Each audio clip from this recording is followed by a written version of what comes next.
talk presented by Jill Emerson. Thank you. um, so I just, before we get started, just a few bits and pieces from LSPA before we dive into the content of the program. Our topic tonight is microplastics in our waters. It's amazing information that I think you're going to hear tonight, and we're all very glad to be a part of this. A little bit about LSPA, and in case you're not familiar with us, we are a member-supported organization founded in 1898. As the saying says here, our mission dedicated to preserving and enhancing the environmental integrity of the Lake Sunapee region. We work really hard with educational partners to provide programs such as this, research partners, and as well as community partners to carry out our mission. We have a few things coming up, and we always like to put a plug in for what's on tap. Our next program is June 30th. Nick Bear will be presenting about birds of prey. It's going to be a great talk. We have the Squam Lake Science Center coming on July 6th with an aquatic critters live animal presentation. And then we have on the 14th, a field program, again with Nick Bear, doing some fish sampling. If you've never been out in a tributary collecting fish, it's a great one. So think about that. It's a morning program. July 19th, we'll have Kyle Lombard speaking about forest, mostly invasive forest pests and what we can do about those, what's on the horizon, what's already here, what we can do about it. And then Kaylin Carey will be with us on July 21st to give us a really nice complete picture of the water quality in Lake Sunapee.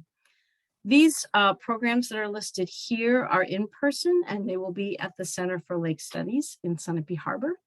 You can register for them on our website at lakesunapee.org/calendar. There isn't a fee, but we do want to keep track of how many people are coming given the current situation.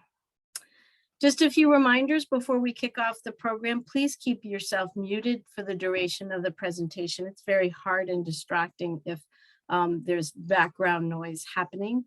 If you have questions, use the chat feature in the bar at the bottom of your screen. Type in your question and we'll address those questions. And it's helpful if you keep your camera off as well, because don't forget, everybody can see you, and that's also distracting for other folks listening to the presentation. So that will be really helpful bits. And here's tonight's speaker, Jill Emerson.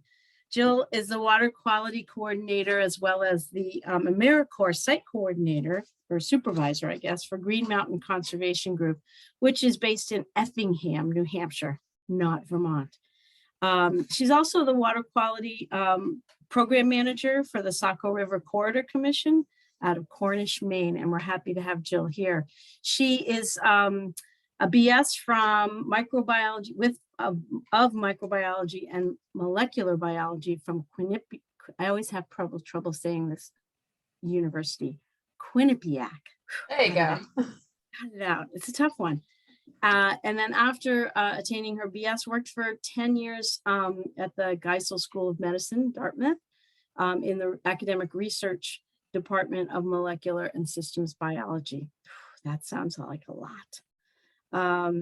And we're pleased to have you with me, Jill. I'm going to stop sharing my screen so that you can share yours. Great. Thank you. All right. And, all right. So I'm going to do the normal thing of, can everybody see my screen? Good. Great. Okay. Well, thank you so much for having me this evening. I'm really excited to be talking about microplastics in our lake, regardless of the fact that I am, yes, talking about a pollutant, but this has been some really neat work that Green Mountain Conservation Group has embarked on, and we've just been really glad that there has been so much interest in learning about this.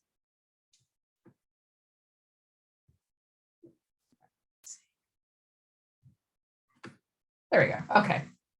So a little bit about my organization. I'm from Green Mountain, as was pointed out by Kathleen. That's not in Vermont, even though it definitely sounds like a thing that should be in Vermont, but we're actually named after a local mountain in the Effingham area called Green Mountain.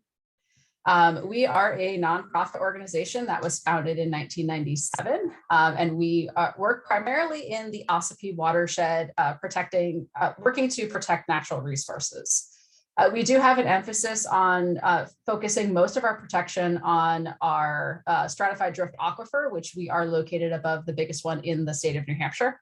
So we do spend a lot of time working in water research and water education.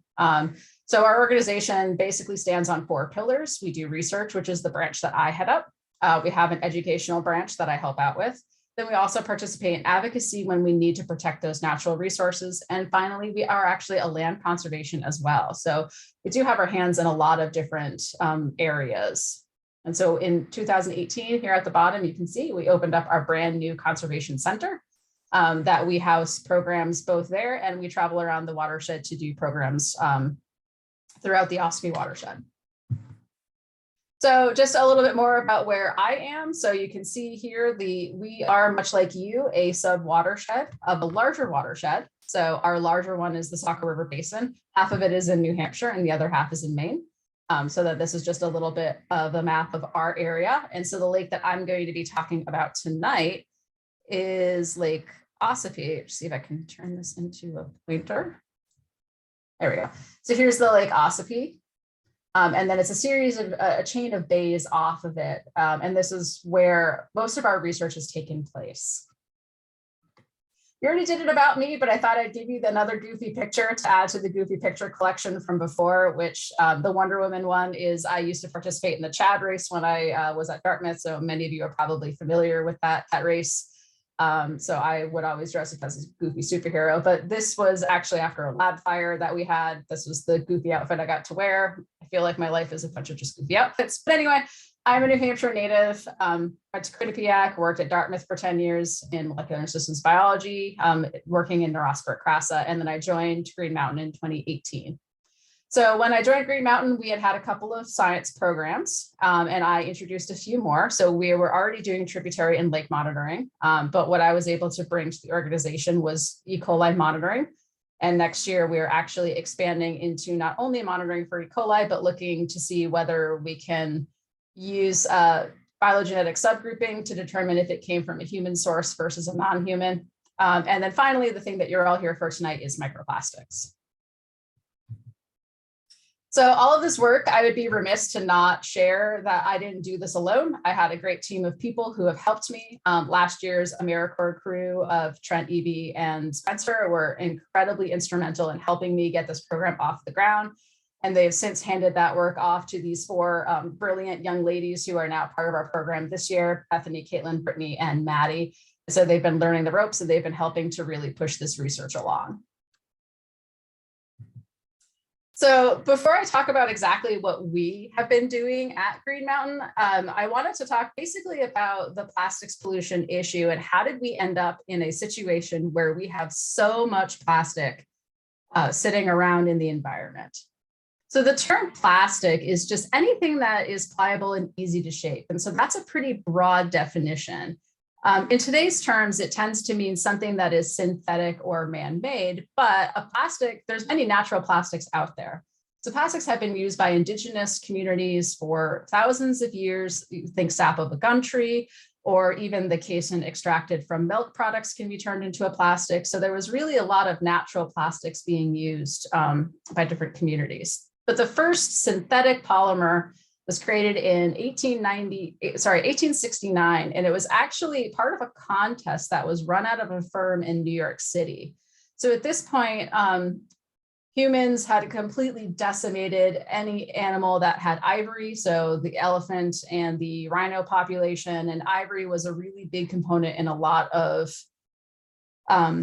different things. And so this company was looking for what is a replacement to ivory that we can have that is still malleable, but still has the strength that ivory does. So the first synthetic polymer actually resulted from this contest. Plastics really started to take off in about the turn of the century, of the 20th century here, houses were starting to have more electrical systems to them, and the wires needed to be insulated. And so Bakelite was really the first synthetic, fully synthetic plastic, completely man-made, no natural components to it, just to keep up with the housing boom and all of the advent of electrical systems in houses. Shortly after the turn of the century, we had World War I and World War II, and then came basically the manufacturing that we know today. So especially in World War II, we had rationing of steel and aluminum and different types of metals, and all of these companies needed to be able to create products without using those rationed goods. So that's really when plastic took off, and we started putting plastics into the ropes for the troops, nylon nettings, parachutes, tank parts, soldier uniforms, guns, any type of weaponry, you name it, plastic was probably in it. Once World War II ended, we never reverted back to that original mentality of using natural resources. And if you think about it, why would you? Natural resources take time to grow or to produce. You have to either harvest the timber and let the trees grow, or you have to mine the ore and melt it down. And instead of taking months to create these materials, the same product could be created in a matter of weeks with less labor. So it was more cost effective for companies to make plastic. And we've never gone back since World War II to the way that things were. Globally now, about every minute, 1 million plastic bottles are sold. So if you think about this presentation is probably going to be about an hour, just the millions of bottles that will simply be sold in that 1 hour. Half of the plastic waste today that we have, it's plastic packaging materials of some kind. And a lot of those packaging materials can't be recycled or incinerated. So they just sit around. And you can see with this graph here, starting in that 1917, here's the 30s and the 40s, here we are in the war. We went from basically no plastic production to now up to over 400 million tons a year. And that's number is even higher for 2022. Unsurprisingly, the United States is the country that creates the most plastic waste out of any other country, which I'm sure doesn't shock anyone. And sadly, by about 2050, we will have more plastic per pound in the ocean than we do fish. So you can see here's a little graph, or a little chart rather, of all the different plastic things many of us have used in our lives. I know I'm guilty of it. And here's how long that those plastic items are going to stick around in the environment. So that plastic bag that gets used for an average of about 12 minutes is going to sit around for 20 years. And so just think of diapers that maybe you had on your kids, they're definitely existing somewhere. Up here, this is Jed Barrier, who is a documentarian. And he has a movie called Bag It. And here there's actually a person in here. Here's his head. It's really kind of hard to see. Here's a foot down here. And he's wearing what he calls his bag monster. So the average person uses 500 single-use plastic bags a year. And this is what it would look like if we were forced to wear that type of costume. So it's really dramatic when you can stop and actually think about that granola bar you ate, that plastic water bottle you drank from. That still exists somewhere. It's not gone. So some of you are saying, but wait, I recycle. I take my stuff every Saturday to the transfer station and I throw my jugs in the different numbered bins. And so I'm doing my part. Well, yes, but no, which I hate to be the bearer of bad news, but only about 9% of the plastic that we create is actually recyclable. And it tends to be 1s, 2s, and 5s that we are able to recycle.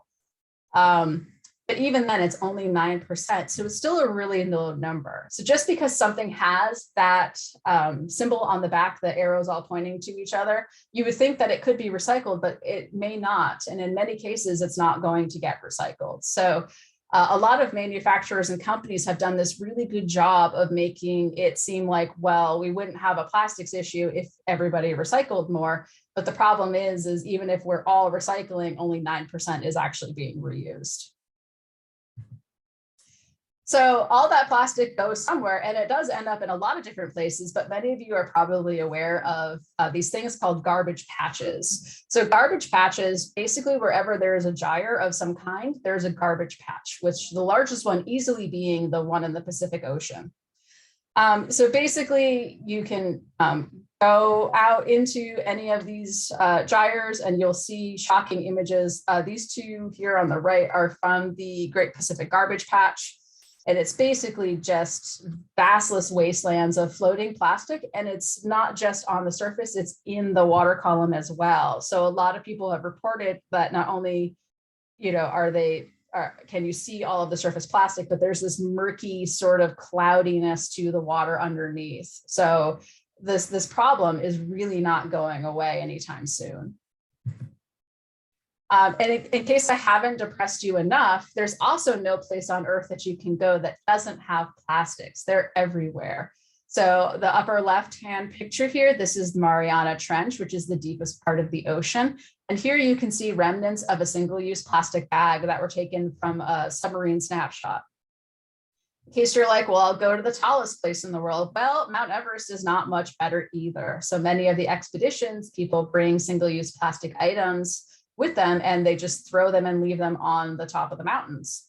So this has gotten so bad that actually Nepal in 2020 banned the single-use plastic items from being allowed on excursions to Everest. It's not every single type of single-use plastic, but it's many of them. In trawl studies done in the Antarctic and done in Antarctica, they found 5 times more plastic than they had predicted, which was pretty shocking to the researchers down there. And even in the Arctic Circle, snowmelt samples that have been taken still show a tremendous amount of plastics in them, even when they're hundreds of miles away from civilization. So really, there is no place you can go where there won't be plastic. And that's pretty sad when you really think about it, that you can't go anywhere and not come across this stuff. And again, I feel like this is sort of like depressive hour here. There's also plastic in you. So if you are somebody who does one of these 3 things, or maybe you do all 3, you probably do all 3. If you eat or you drink or you breathe, you have plastic in you. And if for some reason you are a person who does not do one of these things, do stay on at the end because I want to talk to you. So the type of plastics that you have in you are not these, obviously big pieces of plastic. We don't go around eating plastics, so at least I don't think we do. But there are microplastics. So a microplastic is anything that is under 5 millimeters, which is about 1/5 of an inch or less in length. So it's right about the limit of what you can see with the naked eye. So the bigger ones, the 1/5 of an inch, you definitely can. But as you get smaller and smaller, you start to need the aid of a microscope. So microplastics were coined in 2004 by a UK marine biologist when he was doing some oceanography studies and just noticed a tremendous amount of plastic debris in his samples. There's essentially two types of microplastics. You can be a primary microplastic, which means that you were purposely produced to be small. And so what we mean by that is things that might be a component in face washes or makeups or suntan lotions, lip balm, toothpaste. All of these things have small pieces of plastic in it that were manufactured to be there. Same thing with what we know as microfibers. A lot of our clothing is plastic-based these days. They're nylon, they're polyester. Those fibers are all woven together to create longer strands, but they're designed to be small to begin with. The good news in the microbeads front is in 2015, the Obama administration actually banned microbeads from being added to products, but that doesn't mean that your face wash and your suntan lotions and toothpaste are safe. There's still plastics in them, they're just not microbeads. So that's how companies have been able to kind of skirt around that issue. Plus, that law is only good for manufacturing in the United States. So if you're importing products from other countries that don't have similar bans, you are still bringing microbeads into the environment. The second type of microplastic is just secondary microplastic, which basically just means it used to be something bigger and now it is something smaller. So this category is your microfragments. They tend to be irregular in shape, they're jagged, they have no set shape to them, like a microfiber is long and skinny and a microbead is perfectly round. These will just appear as these random shapes. They just used to be a bigger piece of plastic. So your single-use water bottles, a tarp, a what have you. So we're going to do, since I can't see anyone and that's okay, I'm not going to do a poll, but I want you just to think in your head, how much plastic do you think you consume in a week? And so these are going to be your choices. So you can say none, and I'll tell you don't pick that because you'll be wrong. Your second choice is the weight of a paperclip. So you eat about a paperclip's worth of plastic a week. The weight of a penny, which is about 2.5 grams, so a little bit heavier than your paperclip. The weight of a credit card, which is 5 grams. Or you could just really choose not to play this game and hope that I don't gross you out, which I also wouldn't choose E. I'm probably going to gross you out. So you consume a credit card's worth of plastic a week. That's a lot of plastic if you think about it. Every week you eat a credit card. Now, it might be slightly more or slightly less dependent on your diet. So if you drink a lot of liquids that come from bottled containers, so bottled waters, sodas, your orange juice, what have you. If you eat more seafood, shellfish, those types of things have more plastics in them. So you probably do a little more than 5 grams of plastic. If you're more farm to table, you drink your tap water, those types of lifestyles tend to have less microplastics consumed, but you're still consuming some. This translates into about 40 pounds of plastic in your lifetime, which is just, again, a tremendous amount if you think about it. My son is around 40 pounds. And so I look at him and go, that's what I'm going to eat in my lifetime is the weight of my son. It's just simply incredible. And the problem that we're seeing with microplastics is this thing called bioaccumulation. So basically, as you eat things that have eaten plastics, you inherit all of those plastics. So for example, this is a little picture of a plankton, and this green thing in him is a piece of microfiber that he has consumed. He is then eaten by many fish, and a fish will eat many plankton during a single feeding. So now this fish has inherited all of the plastics in the plankton, plus has probably consumed some of its own, mistaking it for food. That fish is then consumed by a bird who is inheriting the microplastics from the fish, who inherited it from the plankton, and also probably consumed some on its own. And about 80% of the seabirds that have been autopsied upon death have shown to have microplastics in their stomach. So here you can see this is kind of an extreme example, but it's not uncommon to find plastics inside the gut of a lot of the animals. So we're seeing these microplastics infiltrating food webs. So when we started this work, at Green Mountain, we basically stumbled into this by accident. We were spending a summer doing a lot of cyanobacteria surveys, which require us to use plankton nets to tow in samples. And as we were trying to sort through our cyanobacteria, we were noticing just a tremendous amount of oddly colored things that you don't see in nature. Bright purples, bright oranges, yellow strings, blue pieces that we couldn't identify. And we were really going, gee, what is this? Is this plastic? And so that kind of led us down this journey to where we are today. But in looking at what we could find for microplastic contamination in fresh water, there really isn't that much out there yet. I'm happy to say in the last 5 years or so, there's been a lot more publications coming out and a lot more research being done, but most of our information is on marine environments, which isn't bad by any means, but not everything that we see in a marine environment translates into a freshwater system. So on this figure on the left here, this is not by any means an exhaustive list of all of the studies that have been done on microplastics. But you can see here, adventure scientists put together what they could find at the time. All of the green is ocean marine systems, and all of the blue are freshwater systems. And right away, you can easily see there's a ton more green than there is blue. So there's still a lot of emerging information coming out for microplastics, not only in freshwater, but what it's doing in our bodies, how it's affecting the food web. And I feel like every week I can find a couple of new articles on microplastics. So it's really starting to take off, which is great to see.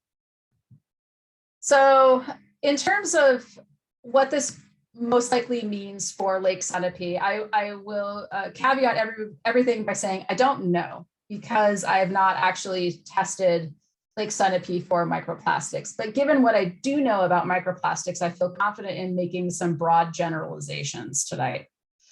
So as we know, there's no place you can go on Earth that doesn't have plastic. So right away, I'm going to assume I would find plastic. But more so than that, there's a couple of things that do play roles into how much microplastics you think you would find in any given body of water. So these are the things that we can take into consideration. First of all, you look at your population density of the watershed and or the popularity of tourism in that area. So even if you don't have a lot of people who live in that watershed, if you're having lots of people who visit your watershed, then that's going to add to your microplastic load. In addition, if those people have a higher standard of living, they're also probably bringing more plastics in. It's sort of a broad sweeping generalization to make, but it typically works with the more wealth that you see for either the community that lives there or the tourists who come in, the more plastics they're going to have. It's essentially more money, more toys kind of a thing. Another really big factor, and probably the most important factor, is whether the body of water is in a developed versus an undeveloped country. So here was a really neat study on the right here done that was published in Water that took a survey of 17 different bodies of water that were in developed countries versus 20 that were in developing countries. And what you could see immediately, this is the average content. So many of the lakes in the developed countries had less than what the average was of microplastics, with these three having more. But what you immediately see in the developing is that many of them have over the average content of microplastics rather than under. Why is that? Well, in a lot of developed countries, there's environmental protections that may not exist in developing countries. Lots of developed countries also have state-of-the-art sewage treatment plants. So even though a sewage treatment plant won't catch all of the microplastics that are in the water already, they do a reasonable job of getting some of them versus communities in developing countries that don't have modern sewage treatment systems. Finally, we do have trash management for good, bad, or indifferent. You know, we do have some kind of trash management. It typically involves shipping it off to another place, unfortunately, but that does help protect the immediate area where you're in. Other considerations are, how often does your lake drain? Does it drain a lot? Does it never drain? So the more water flow that you have, those plastics are not going to accumulate. If you have a dam or some other obstruction, that will help with accumulation. And then finally, if you're in a super urban area, you're going to have more air microplastic pollution than you would in a rural area. So those are other things that can definitely contribute to a microplastic load of any water body. So there's not, when you really look at it on a macro level, there's not a ton of differences really between the Lake Sunapee watershed and the Lake Ossipee watershed. So here I had to unfortunately cobble this kind of map together. So this squiggly bit here that I'm tracing, it kind of looks like maybe Ohio with an arm out. That is the Ossipee watershed that the lake is directly in. So here down here, you can see here's the Ossipee Lake, and here's that funky arm. And then here's the other half of our watershed. It's about 60 miles, 60 square miles. Yours over here in this relief map is 47. So we're already very similar in size. The next level up of watershed, we have the Ossipee watershed, and in Lake Sunapee, it's the Sugar watershed. The Sugar watershed is a little bit bigger, but not ridiculously so. So even there, we're pretty comparable to each other. Both of our systems have dams. So we're both fighting a dam, which is going to collect more plastics. We both live in high places of tourism. I see that you guys have a state park that I'm imagining a lot of people come and visit. We do have high standards of living because we are in a developed country. So there's a lot of similarities between our two watersheds. So even though I haven't run any tests on Lake Sunapee, I feel confident in saying I would probably find very similar results like I have found in the Ossipee watershed. So just keep that in mind as I talk about what we found in the Ossipee watershed, of this is most likely what would be in yours as well. So in terms of the microplastics research we're doing at Green Mountain, we have it broken up into a couple of different parts. We're taking a look at the sediment because that tells us the historic load of microplastics. I won't end up speaking too much on this project tonight because a lot of this work is still ongoing. We have, I'm sure, just like Sunapee community that have a lot of hands and a lot of projects. So unfortunately, this one has kind of been backburnered for a little bit, but I will talk about it briefly. Most of our focus has been on our water samples. So we've collected at the deep spot where we would do our normal lake monitoring to just check the health of the lake. We then collected additional samples to look for plastics. We also did something called a manta trawl, which I promise I'll explain a little bit more in a minute, but we basically took this net and trolled all of these different channels here in the green in between the bays. And then finally, we wanted to see if the plastic was infiltrating our food web, which we were pretty confident it would be, but it was still nice to be seen. So we started looking at the plankton as well to see, could we find microplastics in our plankton?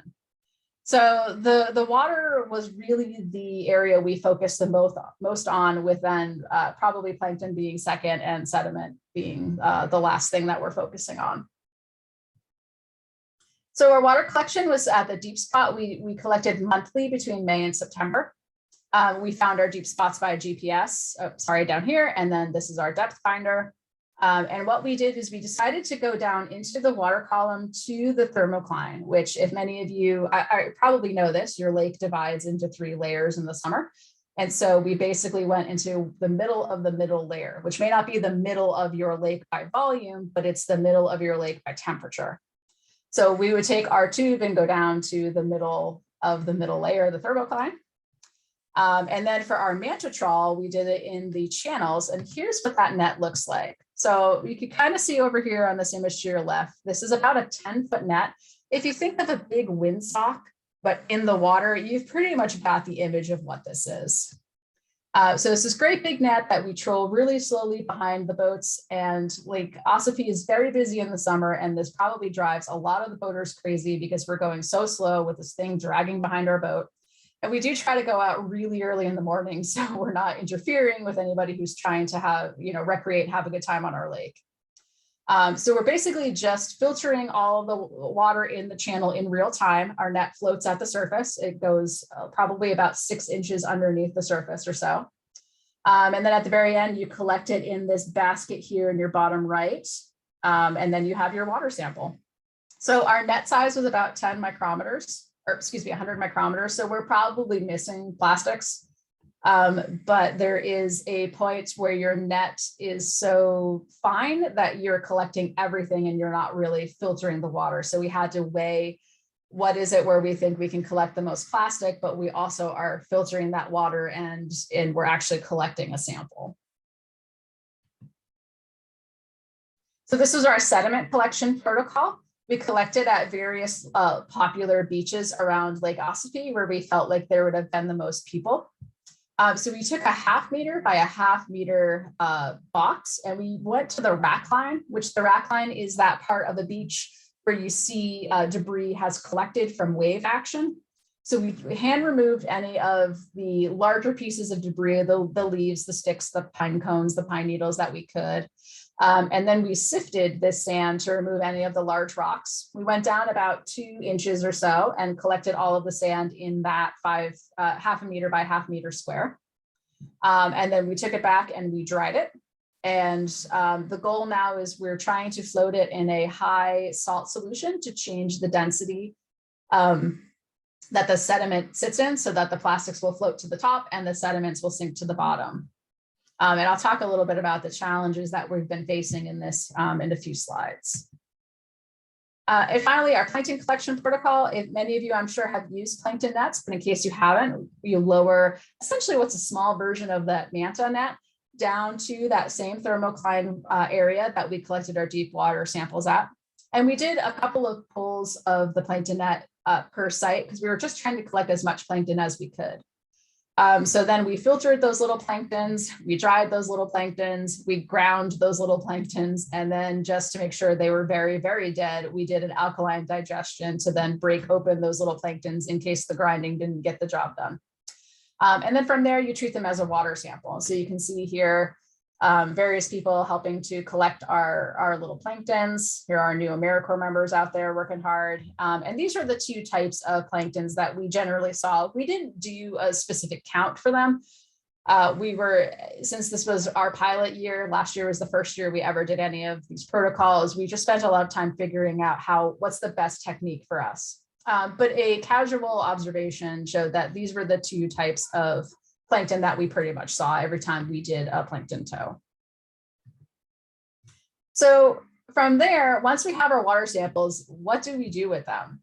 So there's a couple of different things that you can do. You can either put them on a filter and just visually look at them so that you can see what types and different colors that you have. And there's a lot of communities or organizations that do that, but we wanted to take it to one step higher.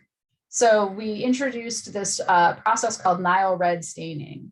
And so Nile red is a dye. It's a purpley red dye that literally stains everything because I've unfortunately dropped it on myself before and it doesn't come off. But it was originally used to stain lipids, and it's kind of been co-opted now for the microplastics community to look for plastics.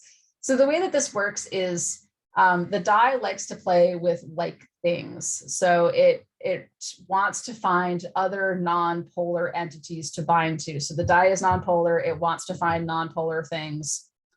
Lots of plastics tend to be non-polar. They're not all non-polar, but a lot of them are.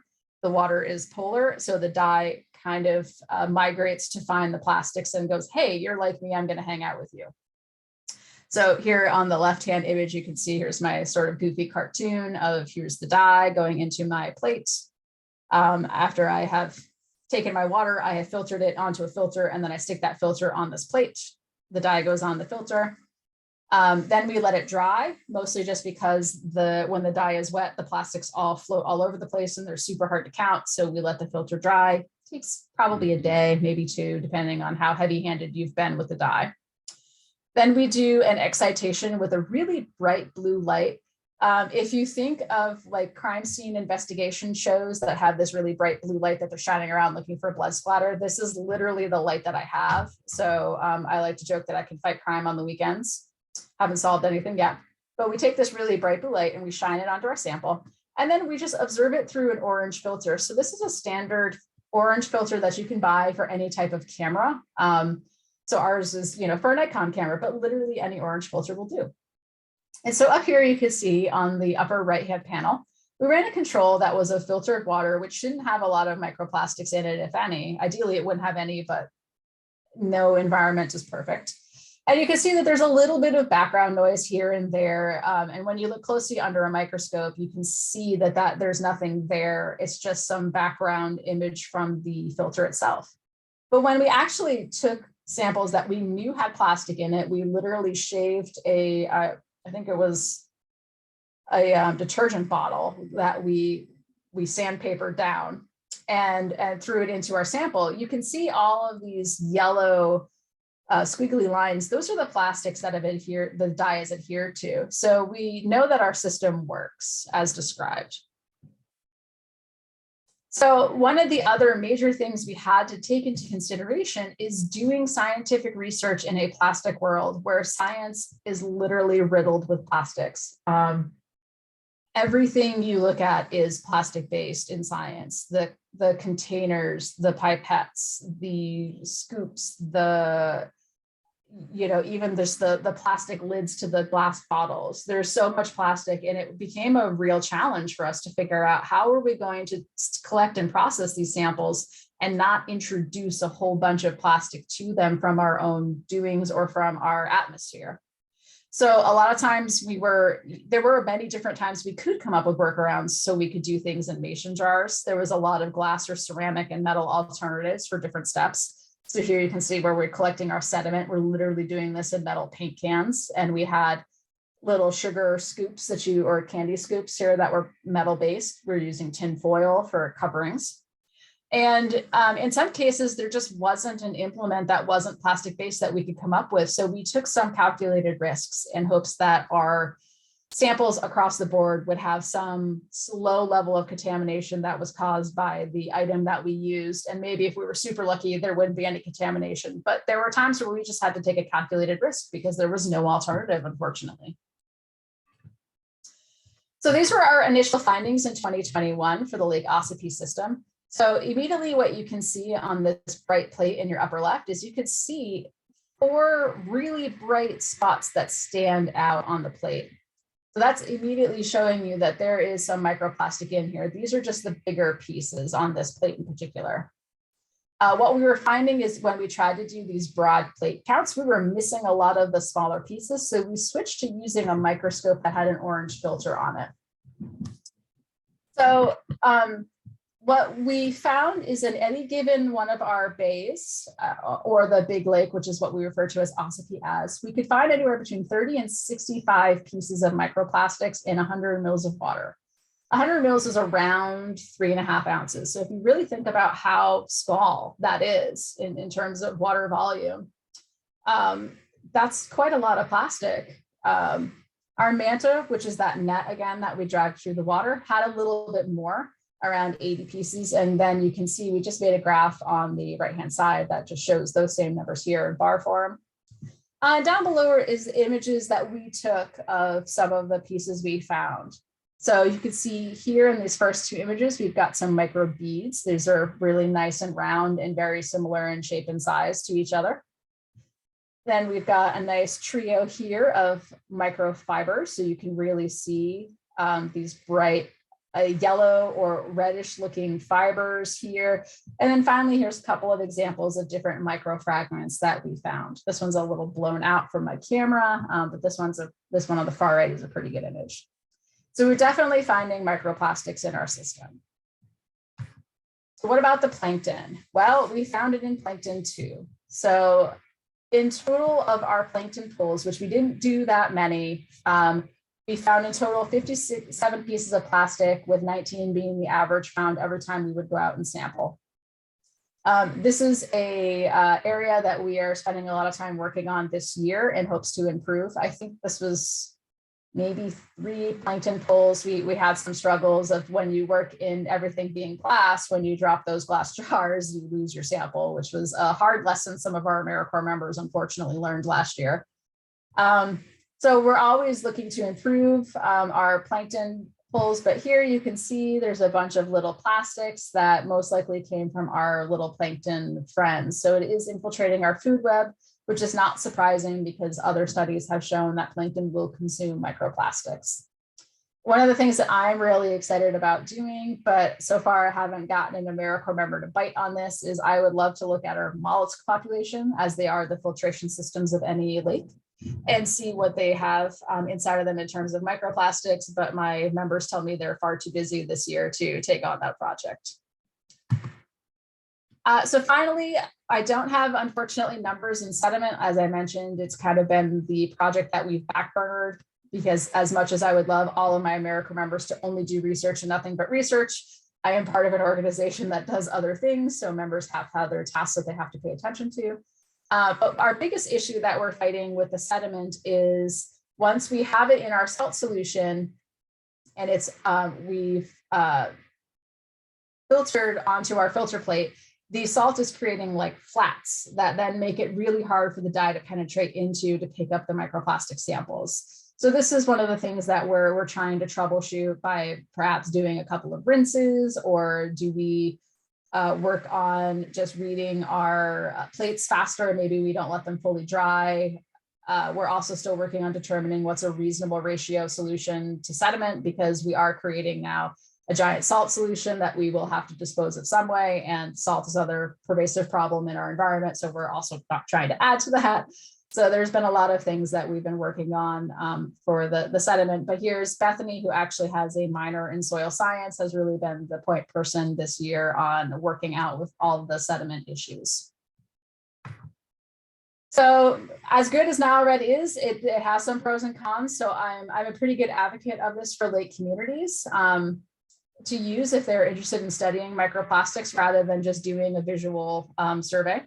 So it's pretty cheap altogether to run samples compared to other methods. You know, there's people who have been used cell sorters or other types of like very expensive microscopy that I just, as a 501c3 nonprofit, I'm never really going to have access to. So in terms of cost effectiveness, this is a pretty cost effective technique. Honestly, it's pretty easy to use. The protocols are pretty forgiving. The dye is pretty forgiving, except for the staining feature. You can make plates and then leave them to sit around for a week or two. So if you have an emergency that comes up and you can't process right away, you didn't just lose all that time. Honestly, this has been a terrific educational tool for adults and kids. I don't know when we do this live who's more giddy, the adults or the kids. They both seem to really enjoy this. Students really like to see the whole protocol in action, and it makes some pretty impressive pictures. Finally, it's an accepted protocol with lots of literature supporting it. So anytime that we've gotten stuck, we've been able to reference literature to then see, well, what did this group do? What did that group do?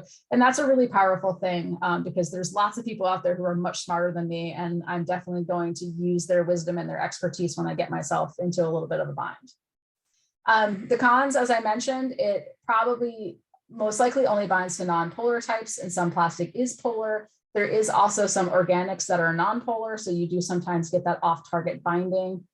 And so usually when we think that happens, we look at other cues, like what's the phenotype? Do we see any sort of cellular structures in our sample that's fluorescing? Sometimes you can see the actual cell walls, because if it's a plant material, that comes up pretty dramatically.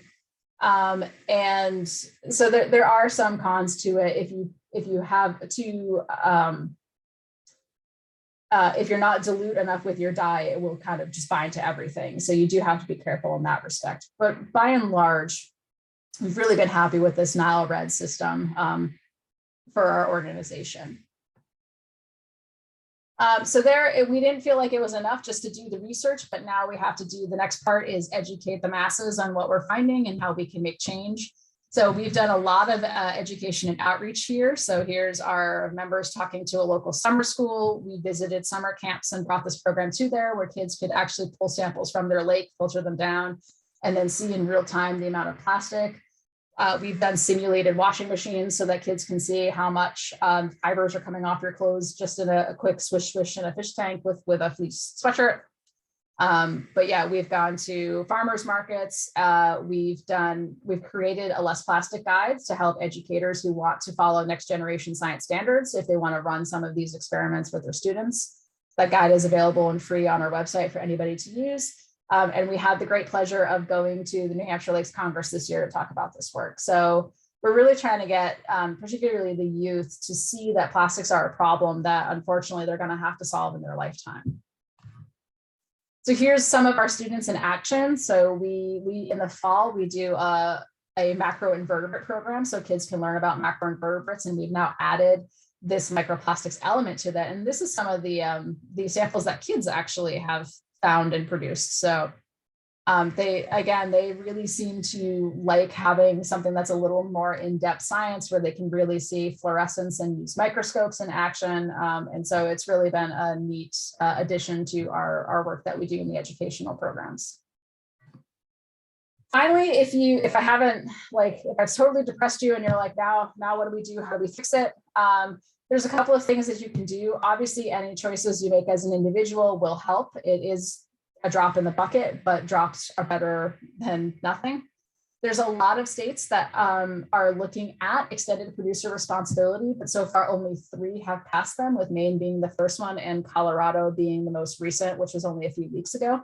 So we're really hoping that more states get on an extended producer responsibility, which means that just that manufacturers need to be responsible for the plastic that they're making, and encouraging and incentivizing them to recycle. Jet Barrier would tell you it shouldn't be reduce, reuse, recycle. The first R should be refuse. So don't even have plastic created in the first place, which is the best choice because we don't have great ways to recycle it, as I mentioned. And there's also community science trackers that you can be a part of. Nat Geo has one. So if you're doing a trash cleanup day, you can actually see what companies or what manufacturers are producing the most plastics in your area. And you can always do your own plastic audit in your house to see how much plastic do you use. So I would again be remiss if I didn't mention that all of this work that we did is supported by the New Hampshire State Conservation Commission. So in 2021, Green Mountain was awarded the Moose Plate Grant. This is essentially those license plates that have the moose on them. So if you've bought one of those, thank you very much because you supported my work. If you liked what you saw tonight, I would strongly encourage you to support the Moose Plate Grant. Even if you hated everything you saw tonight, I would encourage you to support the Moose Plate Grant because it allows people like me to do these research projects to try to help spread the word of issues that we're seeing in our water systems.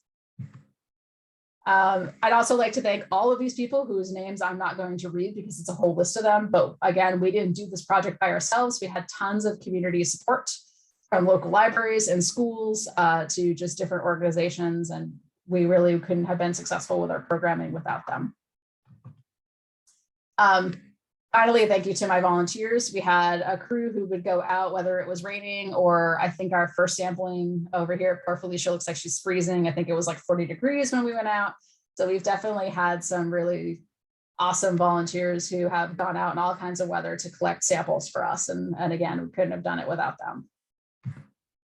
So if you are interested in any other things that Green Mountain has, I encourage you to visit our website. Here is all of my information. So if you wake up at 2 a.m. with a burning question that you wish you had asked during this presentation, feel free to either give me a call or send me an email. And we do a lot of really neat things that are not just in the Ossipee Watershed, but a lot of times on Zoom. So we hope to see some of you there. And with that, I'm happy to take any questions.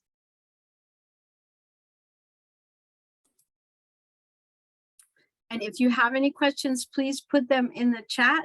We would love to answer questions. This was a lot of information all at once. And boy, lots to think about, lots to hopefully do to make things better.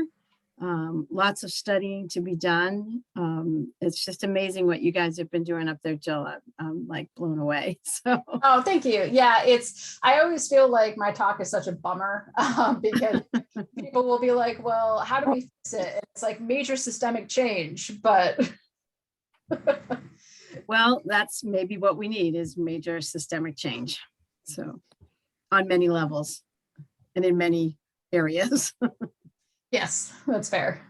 Yeah, yes. Sorry, Kathleen, do you want me to read them or are you? Yeah, I was gonna say questions are pouring in. What's easiest for you? Do you want me to read to you and you answer or? Sure. Okay. So let's see. Do you have a protocol written for the dye process or would you train? Yes to both. Yeah. So we do have a protocol written. We tend to do small tweaks to it every once in a while, but by and large, we do have a standard protocol. What I would encourage anybody who's going to do this is the hardest part is just determining the concentration of dye to use. And that might be slightly variable depending on if you have samples that have tons of organics in them. You may want to do something that is a little lighter on concentration if you don't have a water system that has a bunch of organics, which you're in a oligotrophic lake, which I'm sort of running with the assumption that you could get away with a heavier concentration of dye. But I'm so happy to show anybody how to do anything. And yes, we also do have a written protocol. Great, great. Also another question, are microplastics harmful to humans? Through what mechanism? So that's a really good question. And the long and the short answer is I don't know because nobody knows. But what I can tell you is that there's something like 144 different known toxins that make up plastics in general. So when you have those in your body, it's hard to say what they're doing. They might pass through your system completely harmlessly. They might be a life raft for other organisms like bacteria to come in on. We have noticed that macrophages will attack plastics and then not have any sort of process to eliminate them because usually they'll burst the organic, but now you don't have an organic, so the function doesn't work. It's really hard to say what's happening. And that's one of the big areas of study that science is in general, speaking for science, is looking at. So we're finding it in different biological systems in the body.